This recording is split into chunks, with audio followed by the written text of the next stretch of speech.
भगवान बुद्ध ध्यान की प्रतिमा माने जाते हैं और उन्होंने जितने सरल तरीके से ध्यान की विधियां बताई हैं और किसी ने नहीं बताई।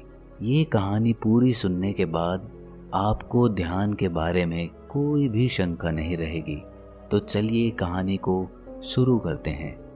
एक बार बुद्ध के पास उनका एक शिष्य आया और उनसे बोला, बुद्ध, मुझे आपके सानिध्य में 3 साल हो गए हैं। मैं रोज आपके बताए अनुसार ध्यान लगाता हूँ, फिर भी मुझे 3 साल में ध्यान से कुछ भी नहीं प्राप्त हुआ। वहीं मेरे मित्र कहते हैं कि उन्हें कुछ ना कुछ ध्यान करके प्राप्त हुआ है, पर फिर मुझे क्यों नहीं हुआ। मुझे माफ करें बुद्ध, पर अब मेरे मन में ये विचार आने लगे हैं कि ध्यान से कुछ मिलता भी है या फिर ये मिथ्या है, क्योंकि मुझे तो आज तक कुछ भी नहीं मिला। और जो लोग कहते हैं कि मुझे ध्यान करने से ये प्राप्त हुआ, वो प्राप्त हुआ, मुझे लगता है कि वे सब झूठ बोलते हैं। आपने ही कहा था कि अपनी बुद्धि से खोजो, और अब इतने वर्षों तक ध्यान करने के बाद मुझे ऐसा लगता है कि ध्यान से कुछ नहीं मिलता। आप ही मेरा मार्गदर्शन करें। बुद्ध मुस्कुराए और बोले, इसका जवाब मैं कल सुबह ध्यान सभा में दूंगा, तुम वहां आना। अगले दिन बुद्ध सभी को इकट्ठा करके उपदेश देने लगे। उन्होंने कहा, आज मैं तुम्हें एक कहानी सुनाऊंगा। उसे तुम बस एक कहानी की तरह सुनना और समझना। ये पूरी तरह से एक काल्पनिक कहानी है। एक गुरु ज्ञान के लिए बहुत प्रसिद्ध थे। कहा जाता है उन्होंने एक सोने का पहाड़ जिसका शीश हीरे का बना हुआ था, उसे खोज लिया था, जिससे उन्हें ज्ञान की प्राप्ति हुई। वो पहाड़ पर अकेले रहते थे। उन्होंने किसी को भी अपना शिष्य नहीं बनाया।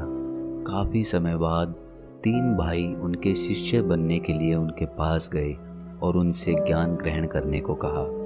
गुरु मान गए और उन्हें अपने साथ में ही रख लिया। फिर तीनों ने उनसे सोने के पहाड़ के बारे में पूछा। गुरु ने कहा, मैं तुम तीनों को इसका जवाब बारी बारी से दूंगा और इसका रास्ता भी बताऊंगा ताकि तुम उस पर चढ़ सको।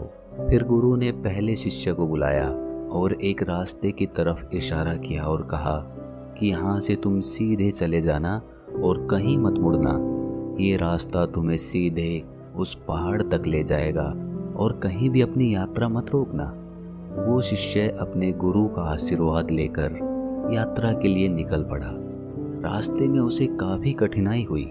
उसके पाँव में कांटे चुभे, कुछ कीड़े मकोड़ों ने भी उसे काटा, कुछ जंगली जानवरों से भी उसका सामना हुआ, पर वो जैसे तैसे जंगल पार कर रहा था। तभी रास्ते में उसे भूख लगी। उसने जंगल में कुछ खाने का इंतजाम किया। खाना खाकर फिर से वो आगे बढ़ गया। उसके बाद वो एक मरुस्थल में पहुंच गया।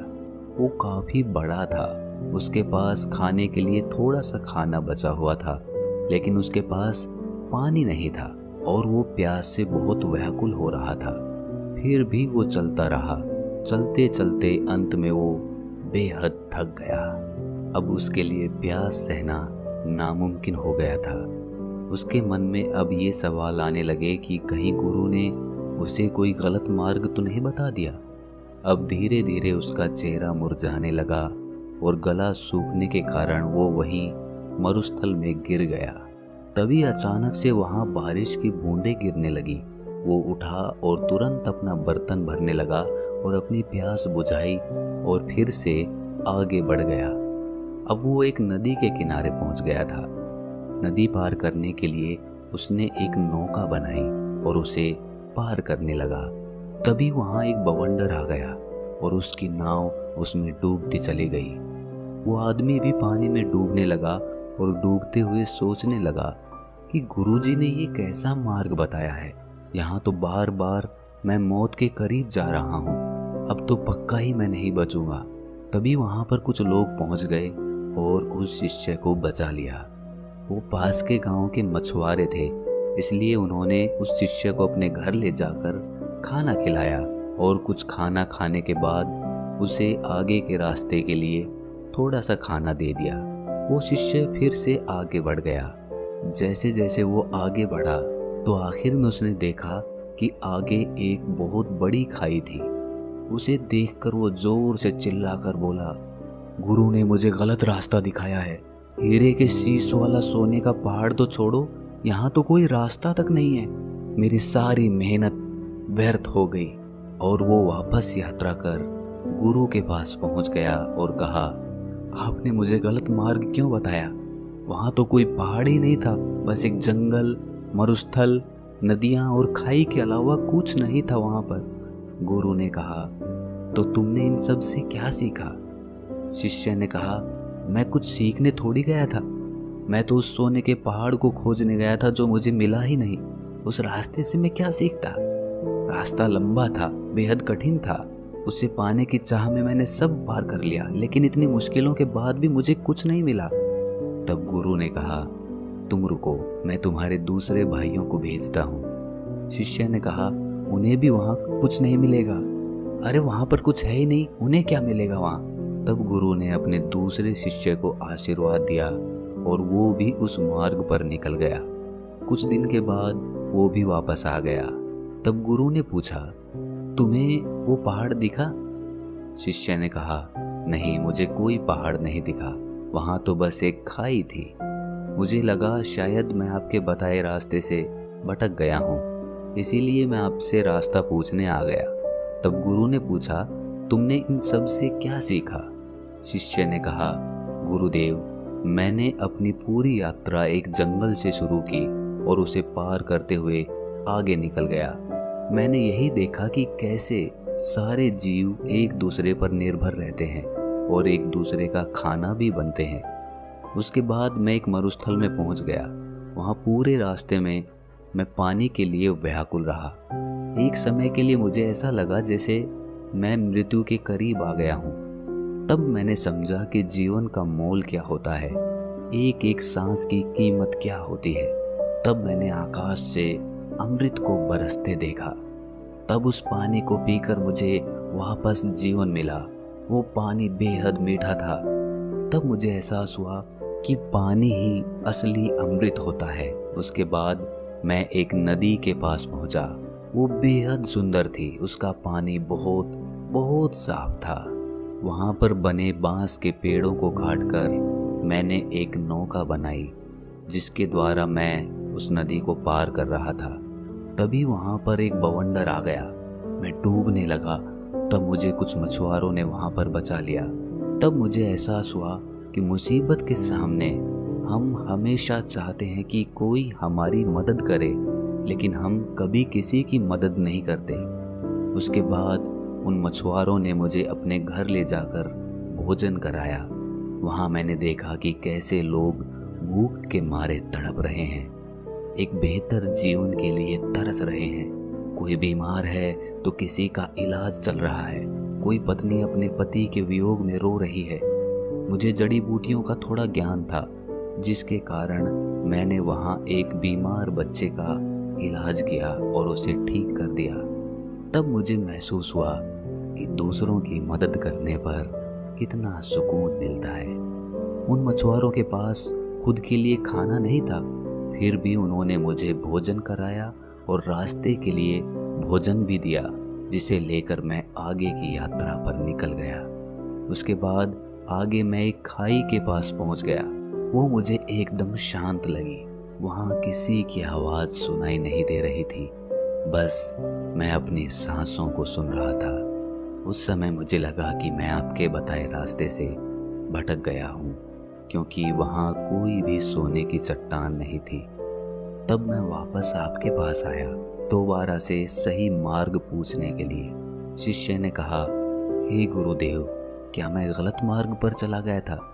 गुरु ने कहा, नहीं, तुम बिल्कुल सही मार्ग पर गए थे और जल्द ही तुम्हें वो पहाड़ भी मिल जाएगा।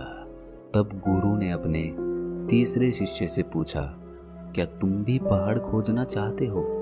तब शिष्य ने कहा, गुरुदेव, मुझे उस रास्ते पर पहाड़ मिलेगा या नहीं ये तो मैं नहीं जानता, लेकिन मेरे शिष्य भाइयों ने जो वहाँ के बारे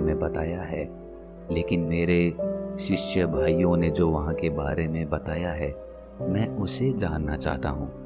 तब तीसरा शिष्य गुरु का आशीर्वाद लेकर यात्रा पर निकल पड़ा। कुछ दिन बाद वो शिष्य वापस आया।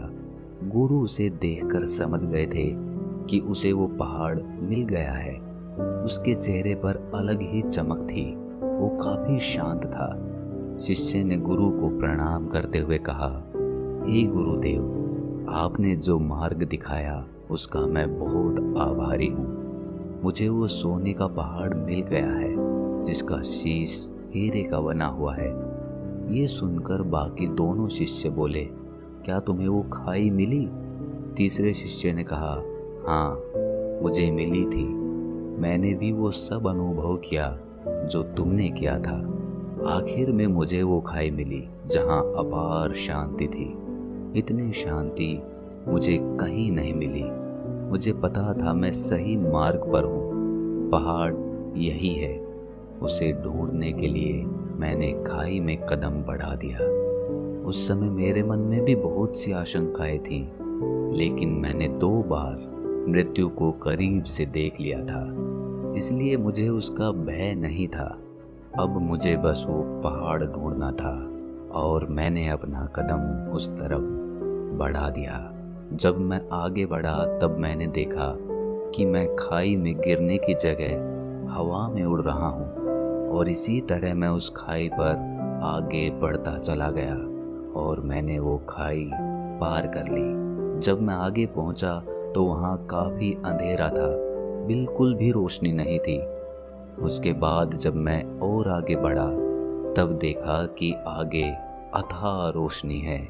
वो रोशनी इतनी थी कि मुझे उसमें कुछ भी दिखाई नहीं दिया। तब भी मैं आगे सीधा बढ़ता गया। उस समय भी मैं बेहद डर रहा था, कांप रहा था, लेकिन फिर भी मैं आगे बढ़ता रहा और अंत में मुझे वो सोने का पहाड़ मिल गया जिसका शीश हीरे का था। उसके ऊपर जाने के बाद मेरा मन बिल्कुल शांत हो गया। बेहद खुशी हुई और मन आनंदित हो उठा।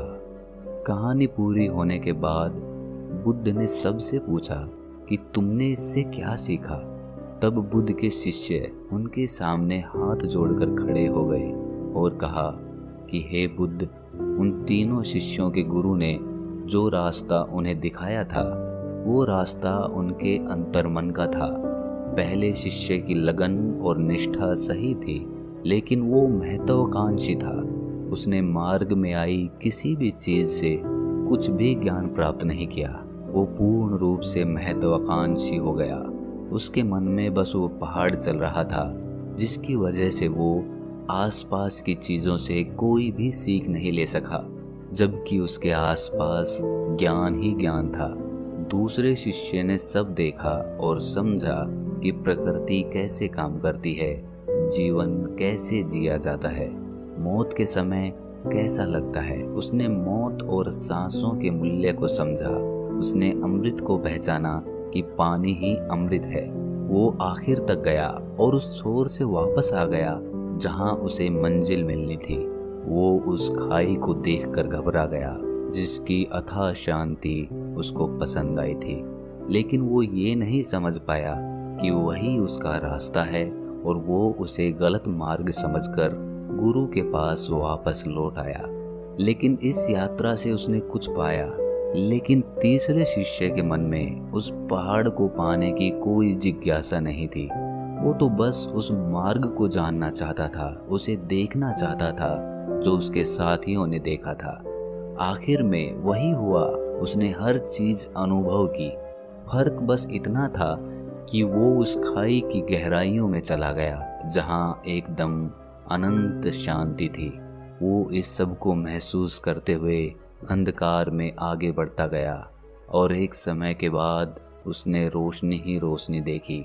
और वो पहाड़ जिसकी उसे तलाश थी, वो पहाड़ कोई और नहीं बल्कि खुद का उसका शरीर था, जिसमें सोना उसका शरीर था जबकि हीरे का शीश उसका मस्तिष्क था, जिसमें उसे बहुत सारा ज्ञान और शांति अनुभव हो रही थी। अब जिस शिष्य ने बुद्ध से कहा था कि उसने 3 साल में ध्यान से कोई भी चीज प्राप्त नहीं की, वो बुद्ध से जाकर बोला कि मुझे माफ कर दें, पहले मैं आपका पहला शिष्य बना हुआ था, लेकिन अब मैं कोशिश करूँगा कि आपका दूसरा शिष्य बनकर दिखाऊं। अब मेरे मन में कोई भी दुविधा या सवाल नहीं है। दोस्तों, हम सब का ध्यान मंजिल की तरफ होता है, लेकिन असली आनंद तो रास्ते का होता है, मार्ग का होता है। और जो व्यक्ति मार्ग का आनंद लेते हुए मंजिल का सफ़र तय करता है, वो मंजिल तक पहुंचते पहुंचते ही अथाह शांति को प्राप्त कर लेता है। और जो आदमी सिर्फ मंजिल पर पहुंचने की चिंता करता है, वो मार्ग का आनंद ही नहीं ले पाता। इसीलिए मंजिल से ज़्यादा मार्ग ज़रूरी हो जाता है।